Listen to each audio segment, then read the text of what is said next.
சென்னையில properties தேடுறீங்கன்னா findbhk.com போங்க. Matching ப்ராப்பர்ட்டிஸை AI உங்களுக்கு சஜஸ்ட் பண்ணும்.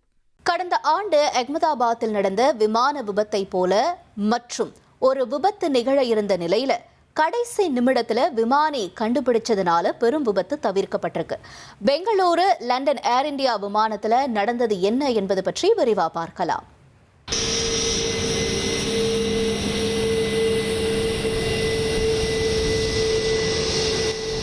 லண்டன் ஹீத்ரூ விமான நிலையத்தில் இருந்து பெங்களூருவுக்கு திங்கட்கிழமை காலை ஏர் இந்தியா விமானம் வந்தடைந்தது.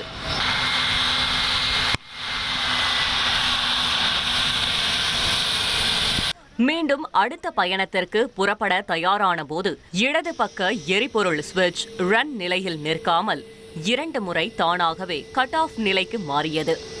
இந்த பிரச்சனையை கவனித்த விமானி இதுகுறித்து உடனடியாக புகார் அளித்தார். இதையடுத்து பாதுகாப்பு கருதி அந்த விமான பயணம் ரத்து செய்யப்பட்டது. உடனடியாக சிவில் விமான போக்குவரத்து இயக்குநரகத்திற்கும் தகவல் அளிக்கப்பட்டது. ஒருவேளை இந்த பிரச்சனையை கவனிக்காமல் விமானத்தை இயக்கி இருந்தால் சென்ற ஆண்டு அகமதாபாத்தில் நடந்ததைப் போல மிக பெரும் துயர சம்பவம் நிகழ்ந்திருக்கும் என்ற தகவல் வெளியாகி விமான பயணிகளிடையே கடும் அதிர்ச்சியை ஏற்படுத்தியிருக்கிறது. கடந்த ஆண்டு ஜூன் மாதம் அகமதாபாத்தில் இருந்து லண்டன் புறப்பட்ட இதே ட்ரீம் லைனர் ரக விமானம்தான் டேக் ஆஃப் ஆன 32 வினாடிகளில் கீழே விழுந்து நொறுங்கியது. இந்த விபத்தில் சுமார் 260 பேர் உயிரிழந்தனர். இந்த விமான போக்குவரத்து வரலாற்றில் மிக மோசமான விபத்தாக இது பார்க்கப்படுகிறது. இந்த விபத்து குறித்த முதற்கட்ட விசாரணை அறிக்கையில் விமானம் கிளம்பிய சில வினாடிகளிலேயே 2 என்ஜின்களின் எரிபொருள் சுவிட்ச்களும் ரன் நிலையிலிருந்து கட் ஆஃப் நிலைக்கு மாறியது கண்டுபிடிக்கப்பட்டது. விமானத்தின் கருப்பு பெட்டியில் பதிவான விமானிகளின் கடைசி நிமிட உரையாடலில் ஒரு விமானி ஏன் சுவிட்சை ஆஃப் செய்தாய் என்று கேட்க அதற்கு நான் செய்யவில்லை என்று சக விமானி பதில் அளித்தது பதிவாகியுள்ளது.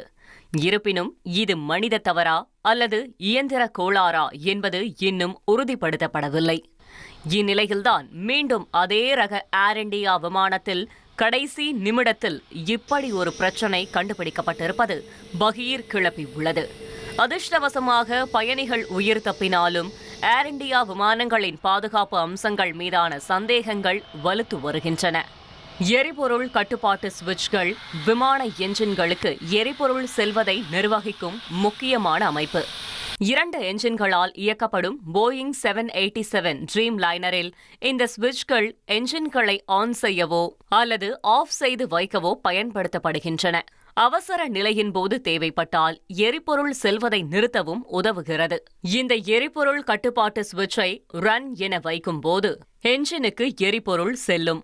கட் ஆஃப் என நகர்த்தும் போது எரிபொருள் விநியோகம் உடனடியாக துண்டிக்கப்பட்டு என்ஜின் ஆஃப் ஆகிவிடும்.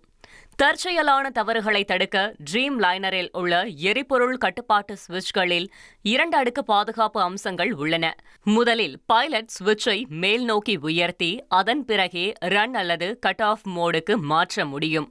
விமானி தற்செயலாக தொடுவதால் கை தவறி கூட ஆன் ஆஃப் செய்துவிடக்கூடாது என்ற முன்னெச்சரிக்கையாகவே இவ்வாறு டிசைன் செய்யப்பட்டுள்ளது.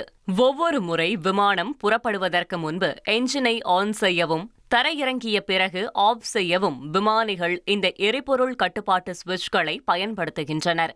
நிலைமை இப்படி இருக்க விமானியின் தலையீடு இன்றி தானாகவே இந்த சுவிட்ச்கள் திடீரென நிலை மாறுவது போயிங் விமானங்களின் வடிவமைப்பு தரத்தை கேள்விக்குறியாக்கியுள்ளது. அகமதாபாத் விமான விபத்திற்கு பிறகு ஏர் இந்தியா தன்வசம் உள்ள அனைத்து ட்ரீம் லைனர் விமானங்களையும் ஆய்வுக்கு உட்படுத்தியது. இதில் எந்த கோளாறும் இல்லை என்பது உறுதிப்படுத்தப்பட்டது. ஆனால் இப்போது மீண்டும் ஒரு விமானத்தில் அதே போன்ற ஒரு கோளாறு கண்டுபிடிக்கப்பட்டிருப்பது விமான பயணிகளிடையே பீதியை ஏற்படுத்தியுள்ளது. சென்னையில ப்ராப்பர்ட்டிஸ் தேடுறீங்கன்னா findbhk.com போங்க. மேட்சிங் ப்ராப்பர்ட்டிஸை AI உங்களுக்கு சஜஸ்ட் பண்ணும்.